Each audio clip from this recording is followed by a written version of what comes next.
Hey y'all, I'm James Wright. Welcome to my boat. Once again, let's dive in and have a little bit of fun with fiberglass.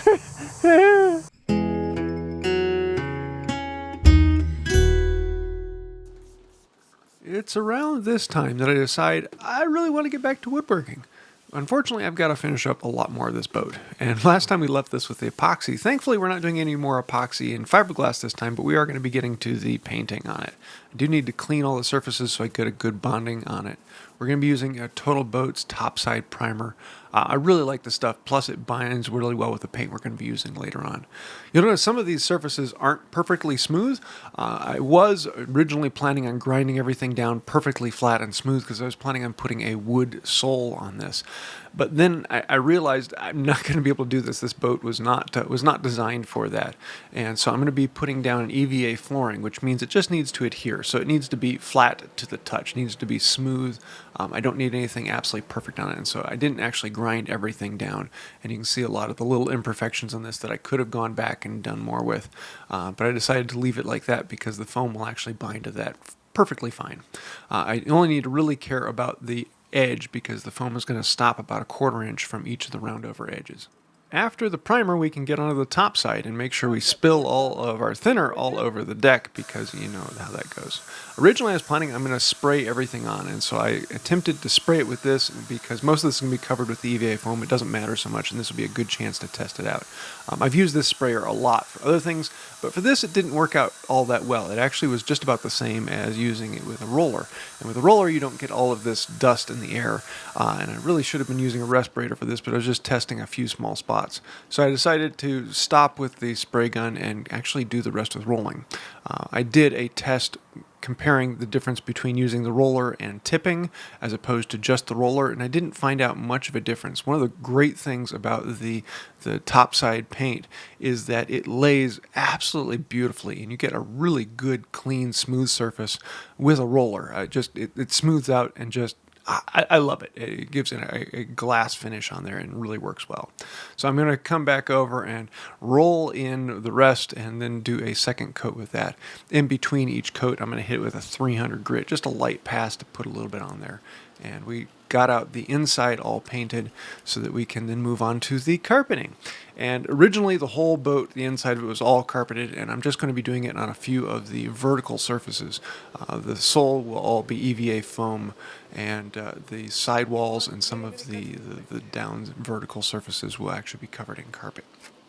For that, we're going to be using a carpet glue. You smear it on nice and thick, and then you come back and scrape it down, and the texture in this brush puts it all at the right amount on the surface so that it will apply nicely.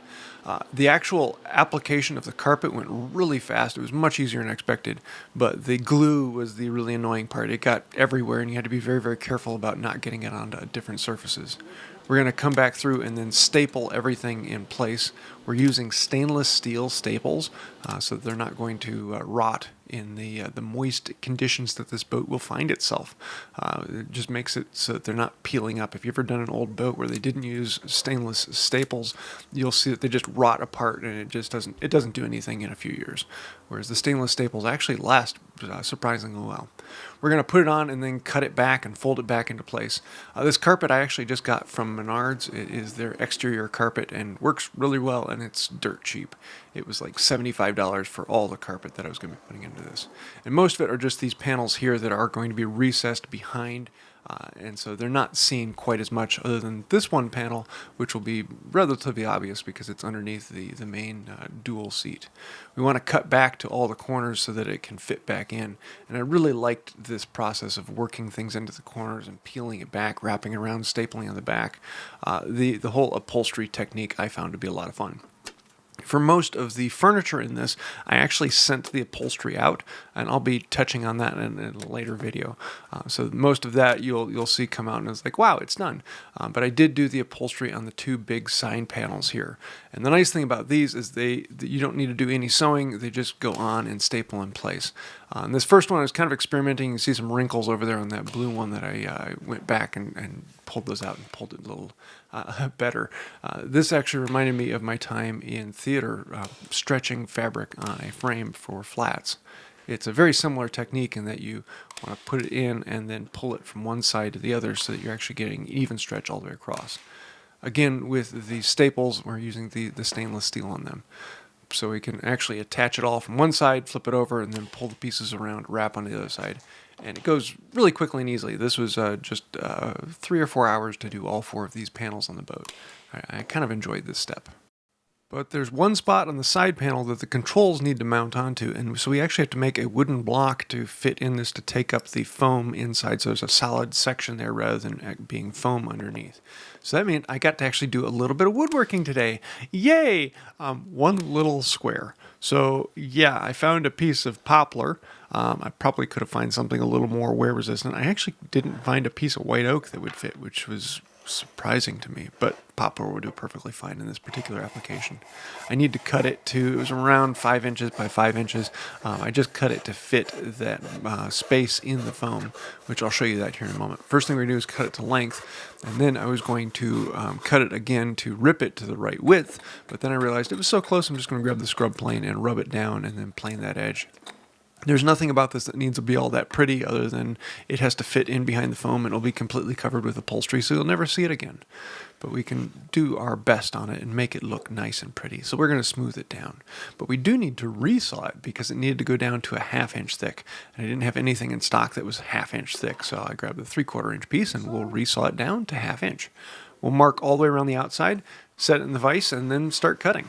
I could have brought over my large frame saw, but it was such a small piece that it would have been a bit of a pain to do it so close to the bench. In this case, the tenon saw works very, very well. It only took me about a minute and a half or so to resaw this down. I do one side, rotate it 90 degrees, and then do another side, rotate it 90 degrees, do another side, rotate it 90 degrees until it was done, and it popped out. Got a nice clean finish on the inside, and I only need one side of this, but I want to smooth that down and get a nice clean surface on there because no one is ever going to see this underneath the upholstery. But I'm going to know that underneath there is a really nice smooth piece of wood, and it makes me very happy. We also need to cut a hole on the underside of this so I can set it into place where it will fit into the foam and then reach underneath and scribe it out. And I'm going to cut this out with a turning saw. I could have used a hole saw, but I didn't have a hole saw in stock that was large enough. It was 3 1/4 inches in diameter, and my largest one was 2 3/4 inches. So we're going to bore a hole in this. This gives me a point that the turning saw blade can fit through. And then we can set this up on the bird's mouth, bringing it a little bit easier to our view, and cut the circuit. It seems kind of difficult, but honestly, it's really quick and easy, and no one's ever going to see the inside of this, so it really doesn't matter. Did I cut an absolutely perfect circle hole? No, because I didn't need to cut an absolutely perfect circle hole. I cut a hole that the mechanism would fit through, and I didn't really spend a whole lot of time making it dead on. But cut the circle and make it fit in. I don't do a lot of scroll work. I probably should do some more, and I really kind of enjoy it sometimes, and other times I find it rather tedious. So we can bring it back up, make sure that that fits in, and then we're going to glue it down with a little bit of Titebond. I don't need it to have a really solid connection. I just need to hold it in place until I get it into the boat, because then I'm going to be drilling holes through both pieces and mounting the controls, and it gets bolted from both sides. So the bolts will hold it inside. The Titebond is just there for temporary. And then once that's done, we can start wrapping the upholstery around that. There's lots of little corners on this piece, and it also has a space for a speaker and several other things. So it was kind of a fun little piece to work about. But the nice thing is there's no sewing involved. It's just pull it back and staple it. And then we can take them out to the boat and make them all fit in. And this was the fun part, and I realized I didn't get much footage. I got one clip that didn't have any audio. Yay, you would think a video YouTuber would be better at this. But no, this is the total clip of all of the upholstery. I finally got it back and put it in the boat, and there it is. So we'll be seeing more of this in the next video. But the next one, we're actually going to be painting the outside, doing the finishing touches, and hopefully, we're going to get into the water. So yeah, it's coming along, and I'm really liking it. So I hope you do too. Makes me happy. So there you have it. We actually have some soft goods, some upholstery. The fiberglass is basically done. I've decided I'm not going to do a wood floor on this because I could not get it flat enough to do that, and there were a lot of problems with fixing it. I'm going to go with a foam EVA floor, which I think is going to be much better. It's easier to walk on. Just personally happy to have all of the upholstery done. I can't put it in yet because I've got a whole order of operation. We're going to be painting the outside, which means painting the gunnels before I can then attach that. And I got a few other places where we got to put carpet on. And there's a few other things like that that have to be done before we can go put it in the water. But hopefully on the next video, we might actually be getting it in the water. So stay tuned because we're gonna have a little bit of fun. And if you do have any questions, thoughts, ideas, snide remarks, things that I did completely wrong that I should have done right, please let me know those in the comments down below because that does help out the channel. Anytime you like, comment, share, subscribe, or just yell at me down below, thank you. It does help out the channel. But if you really want to be amazing and really help us out, think about joining the people over there. All of those are some of the fantastic, wonderful, benevolent, gorgeous people over on Patreon. And if any of you are on Patreon ever in the Rockford area, want to come over and ride on the boat, let me know. But I think that'll do it for now. And until next time, have a wonderful day. I don't yet know if this boat will float or sink, but I do know it will go down in style and very soft and cushy.